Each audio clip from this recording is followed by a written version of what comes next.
भुवनेश्वर बालकाटी स्थित निर्माण trust education तरफ तमाम अनुसूचित जाति एवं अनुसूचित जनजाति शिक्षार्थी मानक पई आनी देछि सुवर्ण सुजोग। बीबीए, बीसीए, बीटीटीएम, बीएचएम, आईटीआई एवं शिक्षार्थी मानक पई जेएनएम,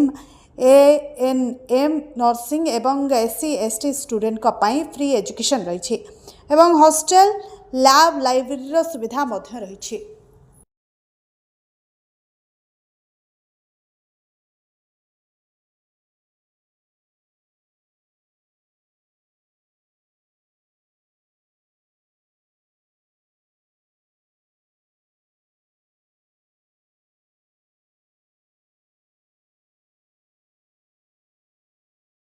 सामाजिक खबर को स्वागत करछि दिलीप दास। आम अच्छे राजधानी उपखंड जो रही निर्माण ट्रस्ट एजुकेशन रही आम सीधा सड़क आम सहित अच्छा जो प्रिंसिपाल अच्छा आम सहित सीधा सड़क कथा और अनेक तमाम स्टूडेंट रही आम सीधा प्रतिक्रिया रखा।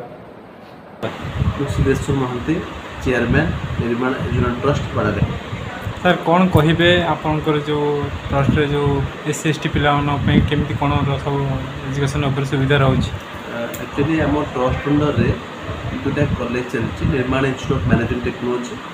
निर्माण स्कूल ऑफ नर्सिंग एवं ऑर्टेक आईटीआई। जो मैंने आईटीआई कर 10वीं पास पर कर गोटे बड़ कथा हूँ आम एनआईओ सहित गोटे टाइप होती गवर्नमेंट ऑफ इंडिया जो मैंने आईटीआई करेंगे से +2 पढ़े ना से दुईटा +2 विषय परीक्षा दे आईटीआई तो +2 पास करेंगे तो 2 वर्ष सेव है पैसा पत्र सेव है। सर्टिफिकेट सर कौन डुअल पाइबे ना डुअल दुईटा पाइबे गोटे टेक्निकल पाइबे एआईटी पाइबे एआईटी सर्टिफिकेट पाइबे आ गोटे एनआईओ तरफ +2 पाइबे और से +2 पर डिप्लोमा करेंगे सॉरी आईटीआई पर डिप्लोमा करेंगे +2 माध्यम +3 पढ़े। द्वितीय कथा हूँ नर्सिंग आम एएनएम जीएनएम अच्छे ये पे नर्सिंग शिक्षा दी जाऊँगी खोर्धा पाड़काटी और नीलाचल स्पेक्ट आम परफॉर्म अच्छी पे प्राक्टिकल ट्रेनिंग पठाऊँ पे आटलिस्ट पे सेल्फ एम्प्लॉयड हूँ निज आखि उद्देश्य ये। थार्डली आमर BBA, BCA, BHM, BTM course अच्छी ये बैचलर डिग्री कोर्स 3 वर्ष था 4 वर्ष हो पे पाठ पढ़ी शिक्षित हे पाँ आम स्टाइपेंड पढ़ाऊँ और जॉब प्लेसमेंट कराऊँ। आप जो पचारे स्टाइपेंड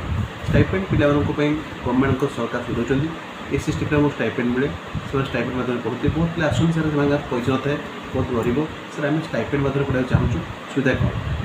एक्चुअली जो स्टाइपेंड आसपा से पाठ पढ़ा स्टाइपेंड गवर्नमेंट दिखती पे से स्टाइपेंड रे पाठ पढ़ते आम से स्टडी मटेरियल बहीपत्र आमर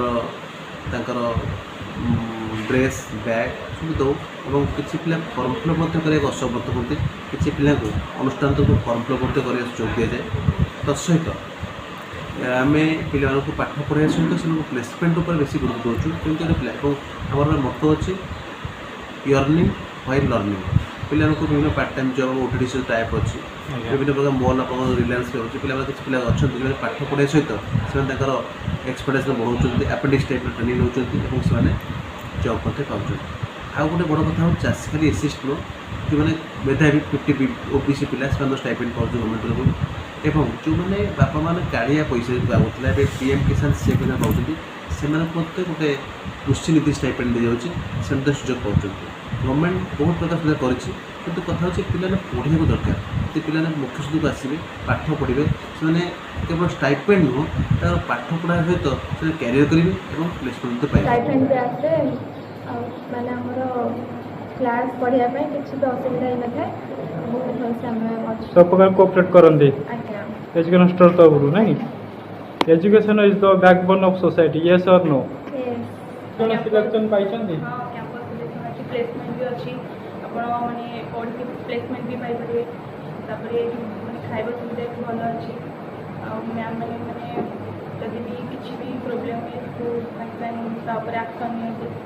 जहाँ भी प्रोब्लेम एक्शन नहीं मैं लास्ट फाइनली क्लोजिंग लाइन रहिबो जे आपण सोसाइटी को कौन मेसेज दबावे चाहिए? सोसाइटी को इति मेसेज दबा चाहिए आपण भी आसंतु निर्माण स्कूल ऑफ नर्सिंग आपण भी एडमिशन करंतु और आपण भी कैरियर करूँ।